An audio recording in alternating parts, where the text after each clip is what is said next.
In this video, I'm going to talk about the purpose of exercise and the distinction between fitness and health, and really the purpose of exercise and an actual workable, tangible definition of health.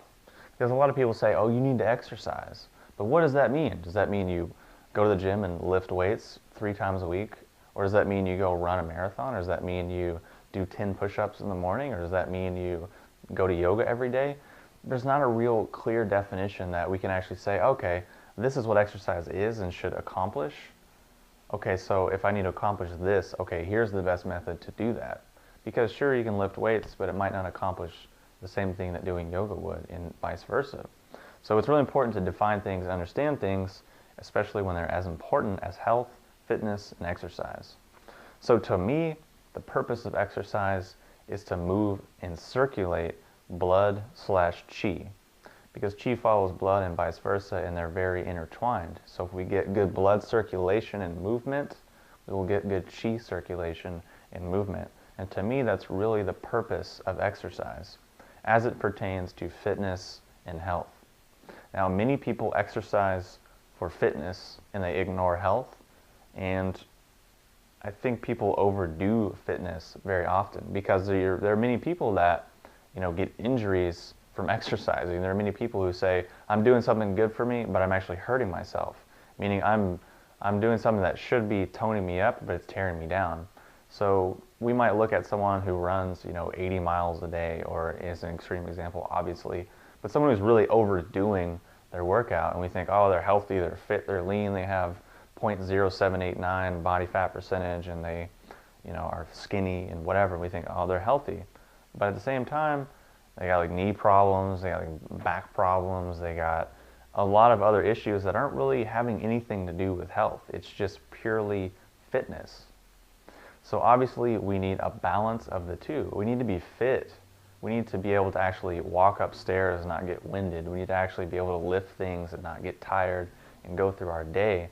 But underlying that fitness should be health. So how do we define health, and what is health really?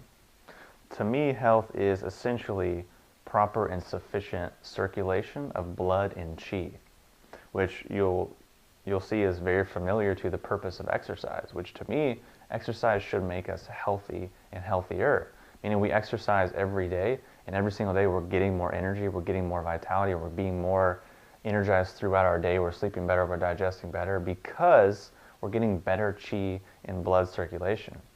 And to me, and actually not to me personally, but to Chinese medicine in a nutshell, the underlying cause of disease and illness is just chi stagnation or chi blockage, which could be emotional, could be physical, could be nutritional, could be a lot of different things, but that's the underlying cause. So if we actually want to be healthier, then we need to exercise in ways that actually accomplish the things that make us healthy and keep us from getting sick, meaning properly circulating and moving chi and blood sufficiently. So now some of the criteria for healthy exercise, for exercise that supports health and fitness. So the first thing is that this exercise should move as many of the joints through their full range of motion, meaning as many of the joints as possible, because we have a lot of joints on our body. We have a lot of muscles, a lot of ligaments, a lot of tendons, a lot of nerves, everything. Our body's very complex. And if we're just doing push-ups, think of the joints we're taking through the range of motion, very limited. And we're saying, oh, I walk 2 miles every day, I'm healthy, but really we're just moving like a robot.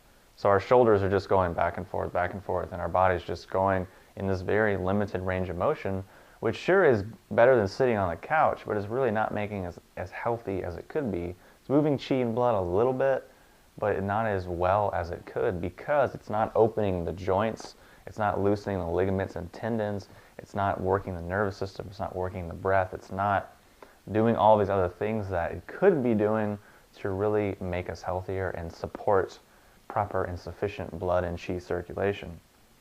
So, of course, we need to take as many joints to the range of motion as possible, which the second criteria would be related to that, meaning this form of exercise needs to support suppleness and flexibility, meaning it needs to make us looser after we're done, meaning we shouldn't leave our exercise and feel like we're tight and we're constricted and our shoulders are raised and everything is just tight and tense. We want to feel more relaxed and more chilled out and more peaceful and more calm when we're done with our exercise, because that's essentially what's going to support health, what's going to support healing.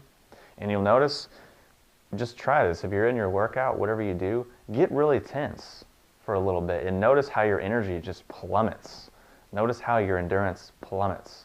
And then notice if you just relax and use as little force as possible, meaning use the minimum effective dose of muscle tension to accomplish your means, you'll notice, oh wait, I'm more fit now, meaning I'm able to do this longer, better, faster, more weight, more endurance, everything, which is essentially what you would get if you were actually focused on health in the first place, meaning more, looseness, suppleness, and flexibility, which in turn increases fitness. So this fitness and health thing, when you actually focus on health, they go hand in hand and they go in a really complementary way.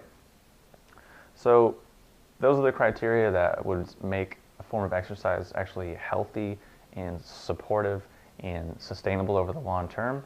Supports suppleness, flexibility, moves and circulates chi and blood, and takes as many joints through their full range of motion as is realistically possible. So if you have any questions or comments, post them below, and I'll talk to you soon.